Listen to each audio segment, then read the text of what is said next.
رمضان المبارک کے مہینے میں ہم اور آپ کو اصل مقصد تو معلوم ہے کہ بھی روزہ رکھنا ہے، تراویح پڑھنی ہے، لیکن اس کے علاوہ اصل میں رمضان مبارک ہے کیا چیز؟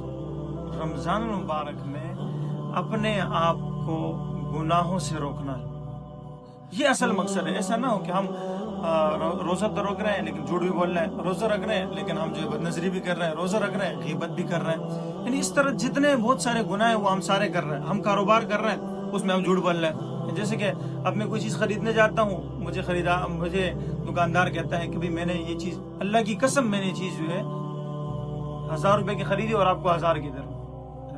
کیوں اتنا جھوٹ بول رہے ہو؟ رمضان ہے، روزہ رکھے ہو، جھوٹ بھی بول رہے ہیں۔ تو رمضان مبارک کا اصل مقصد کیا ہے کہ اپنے آپ کو گناہوں سے روکو۔ میں اللہ کی قسم کھا کر کہتا ہوں کہ اگر رمضان المبارک کے مہینے میں ہم اور آپ روزہ کے ساتھ ساتھ اپنے آپ کو گناہوں سے ہی بچائے، غیبت سے بچائے، سب چیزوں سے بچائے، تو اللہ رب العزت ہمارا روزہ قبول بھی کریں گے۔ نہیں تو پھر ہمارا روزہ اس کا مصداق بن جائے گا جس کا آپ علیہ السلام نے فرمایا کہ کوئی شخص جو ہے روزہ رکھ کے اور اپنے آپ کو نفسانی خواہشات سے نہ روکے تو مجھے اس کے روزے کی کوئی ضرورت بھی نہیں ہے۔ یعنی اللہ فرمایا مجھے اس کے روزے کی کوئی حاجت نہیں ہے، اور وہ روزہ اس کے منہ پر مار دیا جائے گا جس میں وہ جھوٹ بھی بولتا ہے، غیبت بھی کرتا ہے، بد نظری بھی کرتا ہے۔